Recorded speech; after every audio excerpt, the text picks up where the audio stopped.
April 8, 1943, 27,000 feet above Caen, France. The sky was a cold, brilliant blue. The kind of high-altitude light that turns metal into mirrors and air into glass.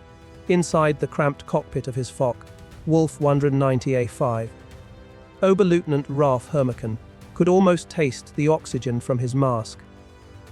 Below him, the earth was a watercolor of clouds and coastline, but his eyes were locked on what was climbing toward him.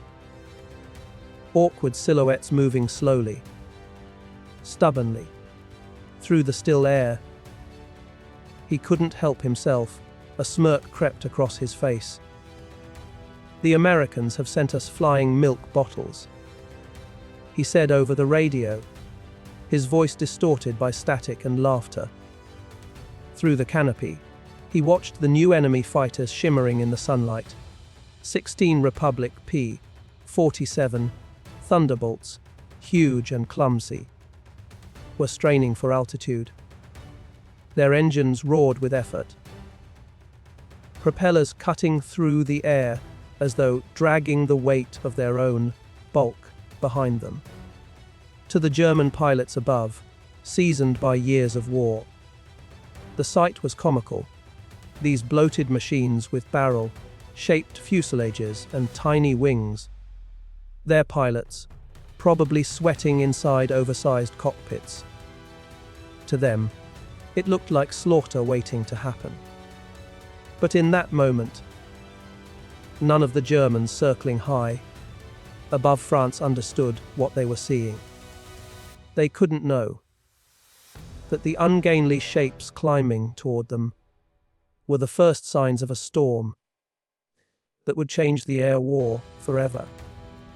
Within a year and a half, these same milk bottles would tear the heart out of the Luftwaffe.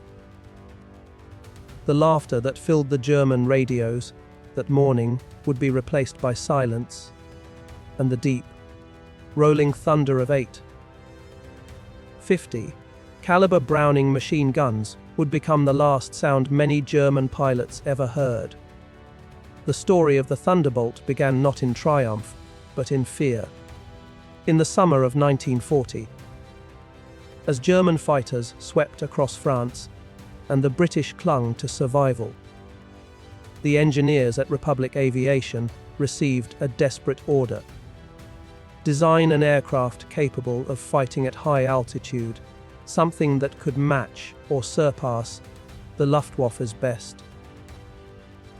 Alexander Kartveli, the company's brilliant Georgian-born chief designer, studied the specifications and broke the news to his team. "It will be a dinosaur," he admitted. "But it will be a dinosaur with good proportions."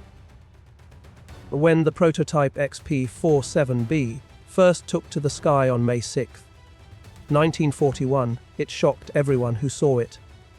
It was enormous, almost 10,000 pounds empty, more bomber than fighter. Its complex turbo-supercharger system ran through the tail of the aircraft like a maze of pipes and ducts, giving it a swollen, pregnant look. Test pilots walked around it, unsure whether to laugh or salute. "This thing actually flies," one asked. It did, and at altitude, it flew like nothing else. The 18-cylinder Pratt and Whitney R200-800 double Wasp engine thundered with 2,000 horsepower and kept that power all the way up to 27,000 feet, where most engines could barely breathe. But the P-47 demanded obedience. It ground, looped on landing, flipped on takeoff, and dove so fast that its controls locked solid in a phenomenon pilots had never faced before. Compressibility. Major Hubert Zemke's 56th Fighter Group lost men and machines at a horrifying rate during training. 18 pilots and 41 aircraft were gone before they ever met an enemy. Yet those who mastered it felt its power in their bones. Lieutenant Robert Johnson, a quiet farm boy from Oklahoma, remembered his first flight as a revelation. "It was like strapping yourself to a locomotive," he said. "The power was unbelievable. You didn't fly it, you aimed it." When the Thunderbolt entered combat in the spring of 1943, the Luftwaffe laughed louder than ever. To the veterans of Poland, Britain, and Russia, the Americans looked like amateurs flying tractors. The P-47 couldn't turn with the Foch, Wolf 190. Couldn't climb with the Messerschmitt 109. Couldn't even hold its own in a close fight. Ace, Joseph Pips Priller sneered, "It flies like a truck, turns like a freight train, and climbs like a pregnant cow." The first results backed him up. 14 Thunderbolts lost for just 3 confirmed kills. Even the British, watching from their Spitfires, cracked jokes that the P-47's best defensive move was to unstrap and run around inside its huge cockpit. But in the wreckage of those first battles lay a secret. The Thunderbolts that came back were riddled with holes, sometimes more than 100. But they came back. One returned from France with 20. 1 cannon hits and over 100 machine gun strikes. The pilot shaken but alive. The great radial engine, cooled by air instead of fragile coolant lines, had kept running through the storm. And when those massive guns found their target, the results were terrifying. On June 26, 1943, Robert Johnson's squadron learned just how much punishment a Thunderbolt could take. His unit was returning from a mission when 16 Foch Wolves from JG-26 dived out of the sun. Cannon shells exploded across Johnson's aircraft. The canopy shattered. Hydraulic fluid burst into the cockpit, mixing with smoke and the smell of burning insulation. A shell fragment ripped across his nose. Another tore into his leg. He reached for the canopy handle to bail out, but it wouldn't move. A cannon shell had welded it shut. The fire flickered behind his instrument panel. The controls were stiff. At 27,000 feet, he was trapped in a dying machine, falling through the sky. Then, impossibly, the P-47 steadied itself. With oil spraying across the windscreen, Johnson could barely see. But he managed to level the wings and point west toward the channel. The aircraft shook violently, the engine coughing, metal screaming under strain, but it flew. Then a shadow appeared behind him. A lone Foch, Wolf 190, had found the crippled Thunderbolt limping home. The German pilot lined up carefully and opened fire. Cannon shells tore into the P-47's fuselage, sparks and debris flashing through the cockpit. Johnson crouched behind the armor plate, certain the next burst would finish him. The German broke off, circled, and attacked again, this time with his machine guns. Still, the Thunderbolt refused to die. At last, the German pulled alongside. Flying so close Johnson could see the man's face. Young, blonde, his eyes wide with disbelief. He stared for a moment, shook his head slowly, gave a small salute, and peeled away toward France. His ammunition was gone. Johnson coaxed the Thunderbolt home, the engine barely holding together. When he landed, the crew chief began counting bullet holes and stopped after 200. The engine had taken direct hits. The control cables were nearly severed, and 3 of the 4 main structural beams were broken. Yet the machine had flown. The news spread through both air forces like wildfire.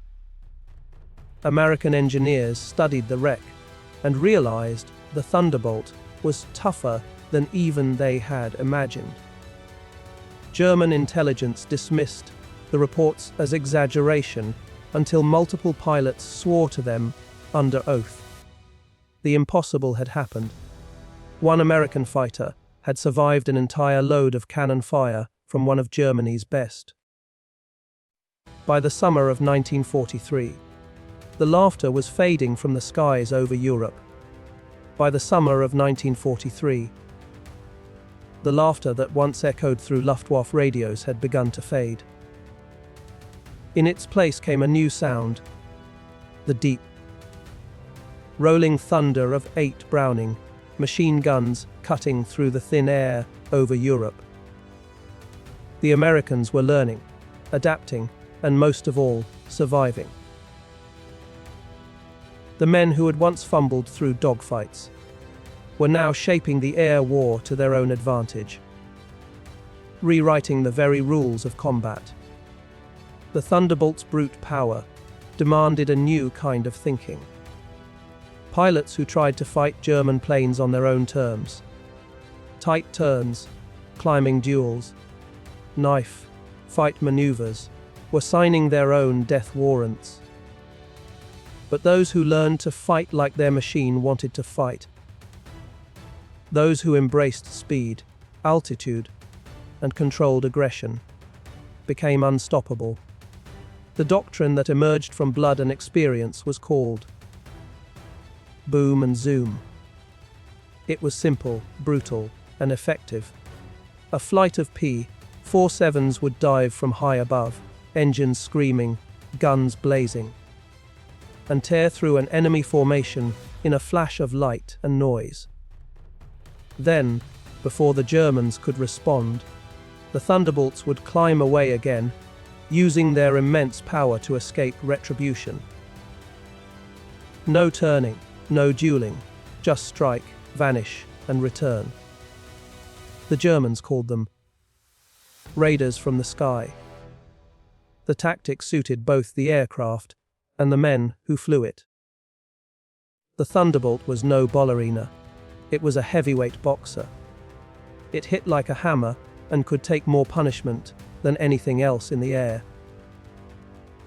In one strike, a single Thunderbolt could shatter a bomber formation or send fighters scattering. Pilots began to see themselves as avengers of the daylight sky, sweeping above Europe with righteous fury. But even as their confidence grew, so did the scale of their missions. The U.S. 8th Air Force was pushing deeper into occupied territory. Paris, Bremen, Schweinfurt, and the distances were stretching the limits of every American fighter. The Thunderbolt's massive radial engine guzzled fuel, and its range barely reached the German border. When the bombers pushed on toward their targets, the P-47s had no choice but to turn back. The rest of the journey, the bombers made alone. It was in those long, unescorted hours that the Luftwaffe struck hardest. German aces descended like hawks, their Fock, Wolfs and Messerschmitts tearing into bomber formations with surgical precision. Entire squadrons of B-17s were lost in minutes.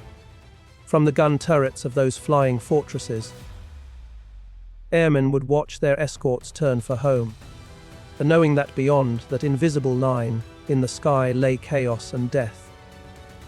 The solution was fuel and ingenuity.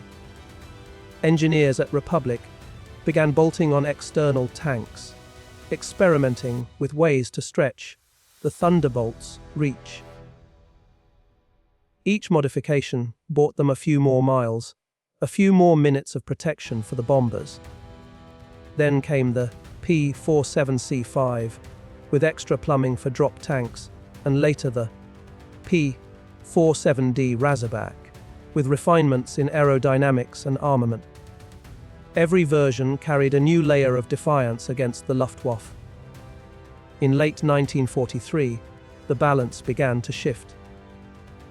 The P-47s were flying farther, staying longer, and hitting harder.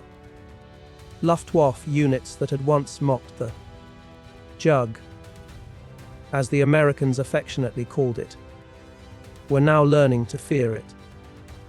When German pilots saw that silver shape diving from above, they knew they had seconds to react before the storm hit. Then, in early 1944, the ultimate transformation arrived: the P-47D-25. The bubble top. Its redesigned canopy gave pilots an unobstructed view of the sky, and its refined systems made it deadlier than ever. The new Thunderbolt could escort bombers all the way to Berlin and back, diving into dogfights or strafing airfields with terrifying precision. By the spring of 1944, the skies over Europe belonged to the Americans. The Luftwaffe, once the terror of the continent, was now fighting for survival. Fuel shortages, inexperienced replacements, and relentless Allied attacks had turned the proud German fighter arm into a shadow of its former self. The Thunderbolts became symbols of that relentless tide. They swept low over enemy columns, their 8 guns spitting fire into trains, trucks, and convoys. They hunted locomotives, shredded rail yards, and turned bridges into twisted wreckage. Pilots returned with oil and dust streaking their canopies, faces blackened by gunpowder, their voices hoarse from shouting over the roar of the engines. For men like Robert Johnson, who had once faced death in a burning cockpit, it was vindication. The machine that had saved his life was, now, saving countless others, driving the enemy from the skies and clearing the way for victory. Each mission carried a sense of purpose, a belief that every bullet, every burst of thunder, was pushing the war closer to its end.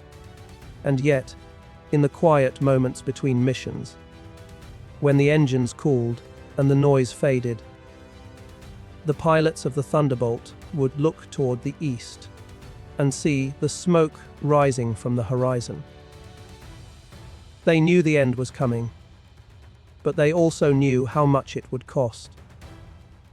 The war had begun with laughter in the German skies. It would end in silence, broken only by the distant rumble of American power. In that silence, the legend of the Thunderbolt was born, not as a sleek or elegant machine, but as a survivor, a brute force answer to the darkest chapter of human history. It was the sound of defiance turned into steel, the will of ordinary men given wings. By early 1944, the skies over Europe were no longer the same. The once mocked flying milk bottles had become predators. The new variants of the P-47 Thunderbolt, fitted with the massive paddle blade propeller, had transformed from lumbering giants into climbing, roaring beasts that could meet the Luftwaffe at any altitude. High above Hanover, in the frozen February air, German ace Hauptmann Heinz, Nock of Jagdgeschwader 11, banked his Fock Wolf into the sunlight. He had flown more than 200 combat missions, fought across every front, and believed he had seen everything the Americans could throw at him. But that day, as he and his squadron rose to intercept a formation of bombers, something felt different. The enemy fighters no longer struggled to keep up.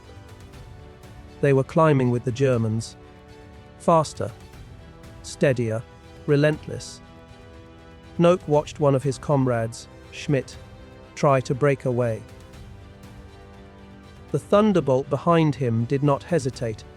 It followed him straight up into the thin air, where no American fighter had ever dared go before.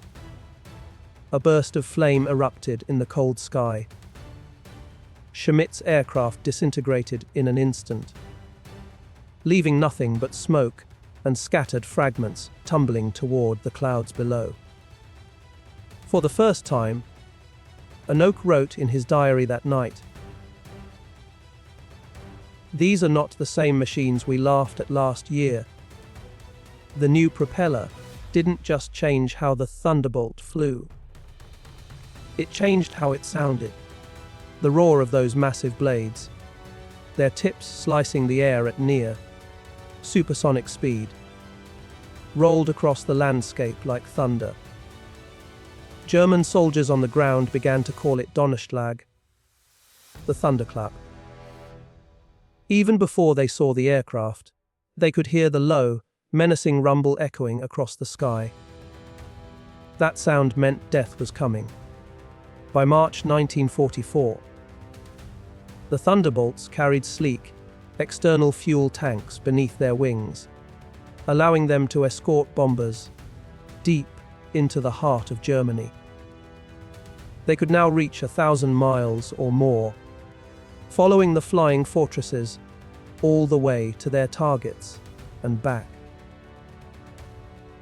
When the silver bombers droned across the continent, the Thunderbolts circled above them like armored guardians, waiting for the enemy to appear, and when they dropped their tanks, they became predators, ready to strike with all the fury their engines could unleash. For the Luftwaffe, these encounters were turning into slaughter. German pilots still tried to reach the bombers, hoping to punch holes in the Allied daylight offensive. But that meant fighting through the Thunderbolt screen, and that had become an act of suicide. Major Gu Enver, one of Germany's greatest aces, with hundreds of victories to his name, later admitted that their old arrogance vanished in those weeks. He remembered seeing the huge American fighters glinting above him, their shapes like steel anvils against the sun. Someone in his formation had joked, "Here come the flying pigs." Half a minute later, nobody was laughing. The Thunderbolts came down like an avalanche, their guns roaring in unbroken fury. Rohl's wingman was ripped apart before his eyes, his aircraft vanishing in a single burst of fire that looked more like an explosion than gunfire. He never forgot that sight. The sound of hundreds of heavy bullets tearing through the air like a wall of metal. The Thunderbolt's endurance was another revelation. While German fighters gulped fuel in short bursts of desperate power, the big American radial engines cruised steadily, hour after hour, without complaint. They could stay with the bombers all the way to the target and still have enough left to fight their way home. For the Germans, there was no escape. By the spring of 1944, when the sleeker P-51 Mustang began taking over the deepest escort missions, the Thunderbolts found a new calling. One that would make them the terror of the German army. They became the sledgehammer of the Allied air forces, diving low to strike tanks, trains, and columns of soldiers across occupied Europe. The transformation began in earnest as the Allies prepared for the invasion of France. The P-47's 8.50 caliber Browning machine guns, once feared in the air, now became instruments of devastation on the ground. The armor-piercing incendiary rounds could rip through the roofs of tanks and punch through half-inch steel as if it were paper. 2 seconds of fire could turn a convoy into a funeral pyre. And when the Thunderbolts added bombs and rockets, they became something new entirely. A machine built for destruction. Each Thunderbolt could now carry a bomb load equal to that of a light bomber, 2,000 pounders under its wings and a 500 pounder under its belly. Later models carried up to 10 high-velocity rockets, each one equivalent to an artillery shell. To the soldiers below, they were not fighters anymore. They were flying artillery, and their aim was terrifyingly precise. On the ground, German officers, like Oberst Hans von Luck, could only watch in horror as their convoys were obliterated from the skies. He remembered the sound first: the deep, rolling roar of the engines, the shriek of rockets, then the hammering rhythm of the heavy guns. Trucks, tanks, entire columns vanished in sheets of flame. Within seconds, what had been a regiment on the move became a smoking trail of wreckage. When the invasion of Normandy began on June 6, 1944, the Luftwaffe discovered just how completely the balance of power had shifted. More than 500 Thunderbolts filled the sky above the beaches, forming an invisible wall between the Germans and the sea. Those who tried to break through found themselves flying into death itself. Oberleutnant Wolfgang Fischer, one of only a handful of German pilots who reached the beaches that day, described the horror later. "The sky," he said, "belonged to the Americans. The Thunderbolts were everywhere, stacked in layers from sea level to 30,000 feet. When his squadron of 12 fighters dove into the battle at dawn, only he made it back. The rest were gone, torn apart in seconds by the P-47 Thunderbolt guns, falling as burning fragments into the channel. After D-Day, the Thunderbolts ruled the daylight. They prowled every road, every railway, every bridge. Nothing moved under the sun without being seen.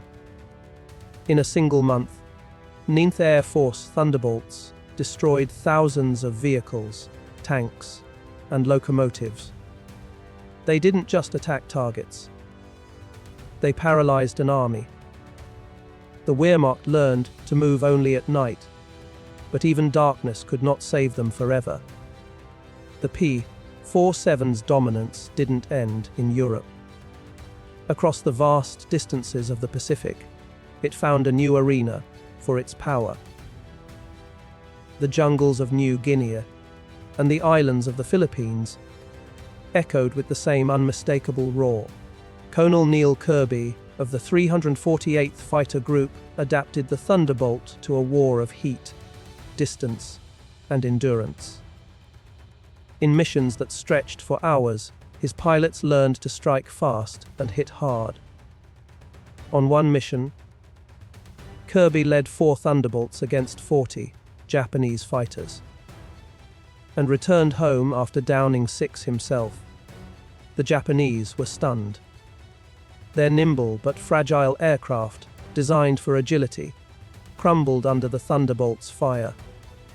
Their 20mm cannons, which could tear apart a P-40, barely scratched the armor of the American brute.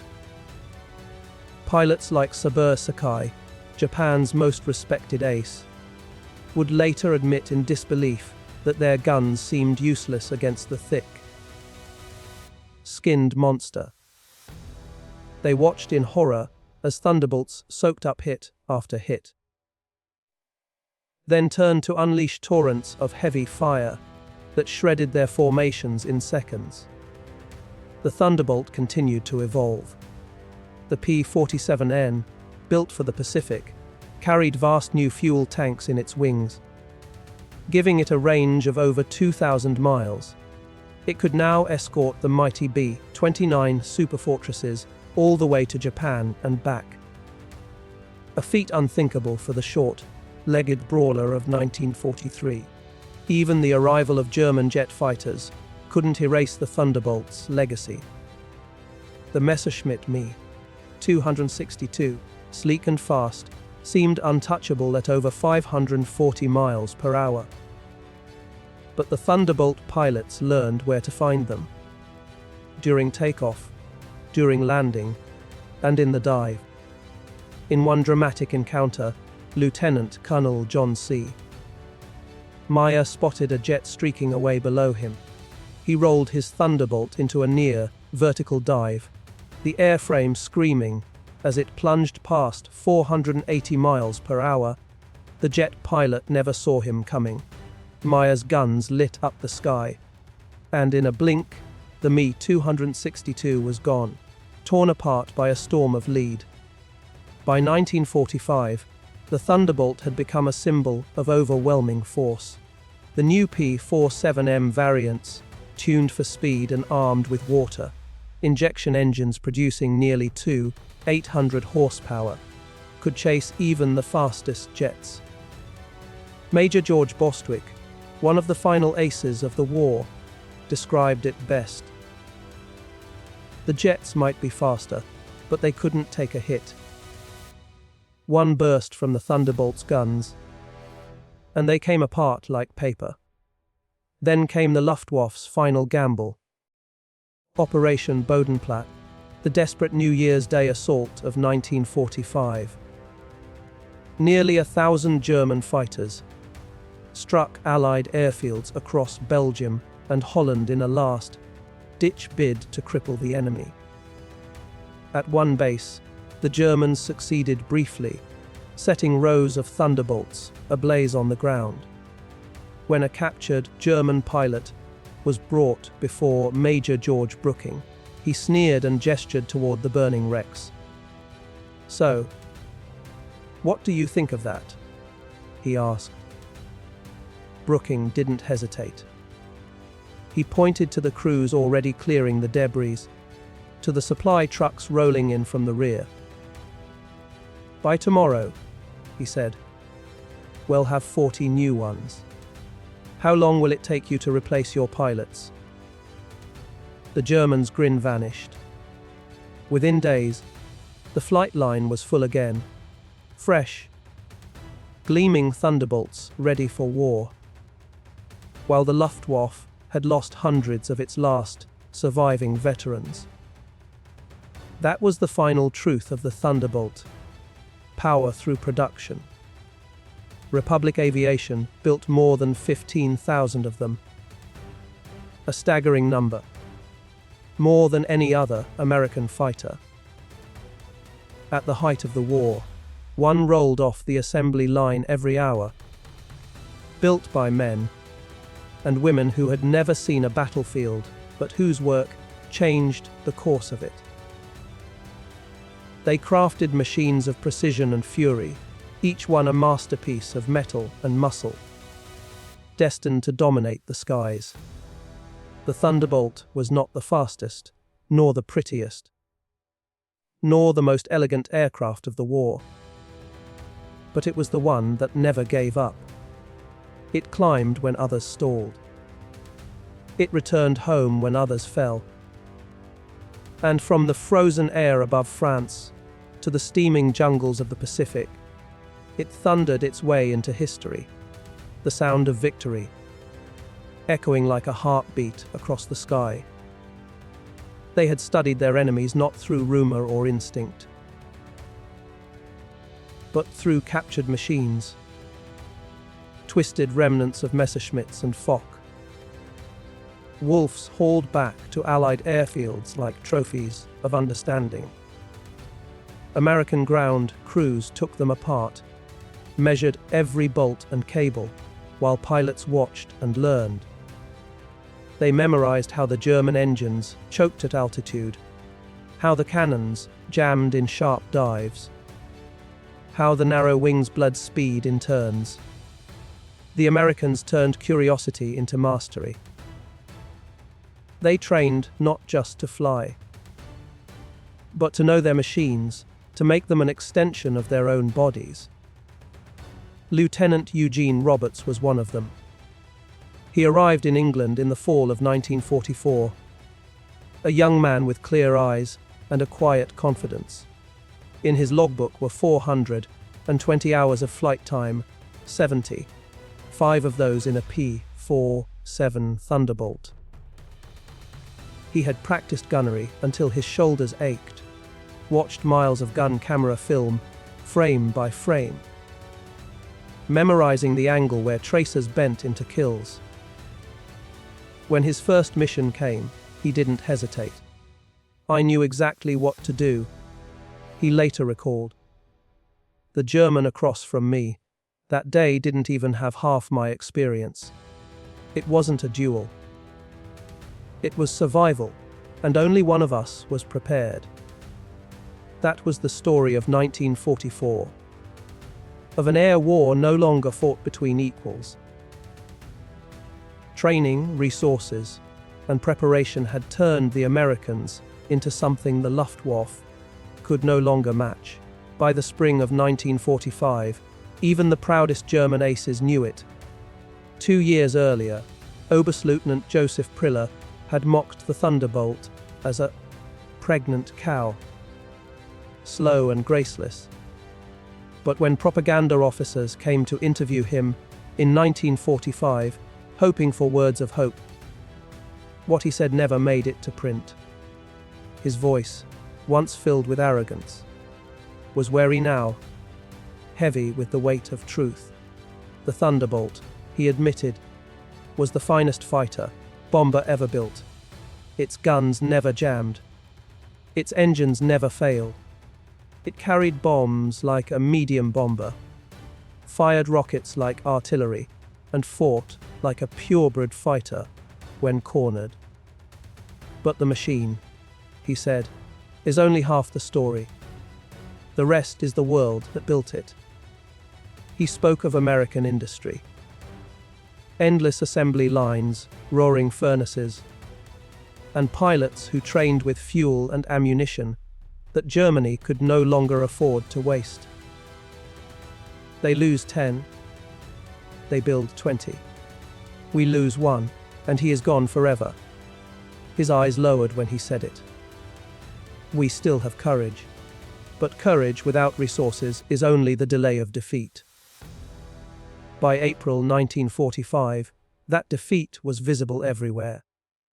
The Luftwaffe existed more on paper than in the sky. Aircraft sat abandoned on airfields without fuel to fly. Pilots, boys mostly, were sent to their first combat with barely 100 hours of total flying time. The veterans were dead, the aces gone, and the few who remained faced an impossible equation. To attack the bombers meant passing through a wall of Thunderbolts that owned every altitude from treetop to stratosphere. So you. One of those last pilots, Feldwebel Klaus Bretner, took off for his first and last mission over Leipzig. He later said the battle lasted 12 seconds. He saw 4 Thunderbolts diving from the sun, their formation perfect, their engines screaming like distant thunder. He tried to turn. Too slow. The leader opened fire from 500 meters. The air around him filled with sledgehammer impacts. His engine burst apart. His right wing tore free. As he bailed out, spinning through smoke and heat, he watched the rest of his squadron vanish in less than a minute. 6 fighters turned to flame and falling metal. The shock was total. Pilots began to dread the name Thunderbolt, even before they saw one. They called it Jabot fever. A trembling of the hands, a tightening in the chest. The mind convincing the body that the end was near. Veterans, who had faced Spitfires and hurricanes without a flicker of fear, found themselves physically ill. When the radio crackled, Thunderbolts sighted. The deep, mechanical growl of those radial engines became a sound of doom. The promise of annihilation that rolled across the fields before the planes themselves appeared. The statistics that followed were almost beyond belief. In Europe alone, Thunderbolts destroyed over 3,700 enemy aircraft in the air. and another 3,000 on the ground. They tore apart 86,000 railway cars, 9,000 locomotives, 6,000 armored vehicles, and 68,000 trucks. Even horse-drawn wagons, relics of another war, were not spared. 60,000 of them left burning in ditches across the continent.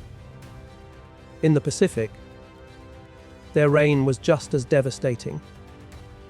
Nearly 700 enemy aircraft shot down, 1,500 vehicles and 1,000 ships and barges obliterated. The 9th Air Force, the Thunderbolt's main user, flew more than 200,000 combat sorties. They dropped 120,000 tons of bombs, fired 135 million rounds of ammunition, and launched 60,000 rockets. For every loss they took, they destroyed almost 5 enemy aircraft.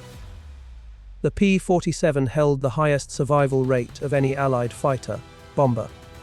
But behind those numbers lay something darker. The slow bleeding out of Germany's air arm. 28,000 Luftwaffe pilots were killed in combat against the Western Allies. Each one represented years of training that could never be replaced. By the final months of the war, a new German fighter pilot had less than 30 hours of combat experience. His American counterpart, flying a Thunderbolt, had more than 200. The results were inevitable. At the war's end, Allied intelligence units combed through what was left of the Luftwaffe in a crumbling interrogation center at Oberursel. Captured American and British pilots were interviewed by wary German officers who still tried to piece together a picture of their enemies. Among the records recovered there was a remarkable file. The Luftwaffe's own evolving assessment of the P-47 Thunderbolt. The entries read like the slow admission of defeat. April 1943, large, unmaneuverable fighter. Inferior to German types in all aspects except dive speed. Minimal threat. By December, the tone had shifted. Exceptional high-altitude performance. Increasingly dangerous firepower. Significant threat above 25,000 feet. In June 1944, the words turned grim, dominant fighter, bomber, devastating firepower, critical threat at all altitudes. And by March 1945, the final entry admitted what every surviving pilot already knew. Best fighter, bomber of the war. Combination of power, durability, and performance unmatched. Direct engagement, unsustainable. The same officers who had once laughed at the fat, awkward American plane now wrote those words with trembling pens, knowing that their skies had been lost to thunder. 4 decades later, in the dry heat of Phoenix, Arizona, a reunion of old pilots, German and American, brought together men who had once tried to kill each other. White-haired, their faces lined by time rather than fear, they sat under the desert sun and spoke of engines, wings, and memories. Among them was Generalleutnant Adolf Galland, once the proud commander of Germany's fighter arm. When asked about the Thunderbolt, he smiled. Not bitterly, but with the calm of a man who had lived long enough to see the truth clearly. In 1943, he said, "We made a terrible mistake. We saw that big, heavy American fighter, and we laughed. We thought they had built a bomber and called it a fighter. But we were wrong. They weren't trying to build our kind of aircraft. They built an American one. Made for endurance, firepower, and production." He paused, his eyes distant. perhaps seeing once again the silver shapes crossing the sky over Europe. In the end, they understood what we did not. Wars of attrition are not won by elegance. They are won by the machine that can take punishment, deliver destruction, and return home. The Thunderbolt could do all three. After the war, Galland had flown a captured P-47. The first time I opened the throttle, he recalled, I understood everything. It climbed like it was falling upward. The cockpit was vast and clear. The controls, steady, precise. It was a warrior's aircraft, wrapped in armor. He shook his head slowly. And America built 15,000 of them. Engines more complex than anything we had. Yet they built them faster than we could produce our simplest fighters. That's when I knew. We never stood a chance. German pilots had given it a nickname. Roosevelt's piano. For the thunderous rhythm of its 8 Browning machine guns. Once you heard that sound, Galland said, you never forgot it. Many of my friends heard it for the last time. The P-47 had not just defeated the Luftwaffe, it had erased it. The Thunderbolt's design was a monument to American philosophy. Overwhelming strength backed by limitless production. Every component was a testament to over-engineering's wing spars, strong enough to lift 40,000 pounds, engines that could withstand 12 GS, control cables doubled and reinforced, electrical systems heated to resist the freezing cold of the stratosphere. Its ammunition feeds were masterpieces of practicality, electric motors pushing belts of 50 caliber rounds through channels that never jammed, even in violent turns. Each gun could be recharged individually, each synchronized perfectly. Some German veterans later argued that America had won by sheer quantity, not quality. But the evidence told another story. In fair fights, equal numbers, equal altitude, the Thunderbolt prevailed. Those heavy machine guns, mocked for their lack of cannon shells, proved deadlier in practice. German 20mm cannons carried fewer rounds and demanded perfect aim. The Thunderbolt's guns turned the sky into a storm of lead. A mathematical certainty of death. A single 2-second burst could place 20 armor-piercing rounds into a fighter-sized target, shredding it before the pilot could even react. The ammunition itself was a marvel of industrial chemistry. The American 50 caliber rounds used delayed action fuses that exploded after penetration, igniting aluminum frames and fuel lines at 3,000 degrees Fahrenheit. German shells often detonated on the surface. Dramatic flashes that looked deadly, but often left the target limping away. The Thunderbolt's fire didn't flash, it consumed. By the war's end, the P-47 stood as the heaviest single-engine fighter ever mass-produced. It weighed more than many twin-engine aircraft and carried more firepower than an infantry platoon. And yet it was flown by boys barely out of school, trained by an army of instructors, maintained by mechanics who had learned their craft in a few short months on makeshift airstrips. It took less than 2 years for laughter to turn into fear. The same Luftwaffe that had once owned the skies came to whisper the name Thunderbolt, like a curse. Men who had faced Spitfires and Yaks without hesitation spoke of P-47s with awe, even reverence. At the United States Air Force Museum in Dayton, Ohio, a restored P-47D stands gleaming beneath soft lights. Visitors read the placard listing its specifications. The weight, the wingspan, the range, but the real story lies in a small glass case beside it. Inside are spent .50 caliber shells, blackened and twisted, and a strip of gun camera film that shows a FOC Wolf 190 exploding midair, its pilot disappearing in a brief blossom of flame. Below the film, a simple quote is engraved, the words of an unnamed German pilot, captured in 1945's. We laughed when we first saw them. Fat, ugly fighters that couldn't turn or climb.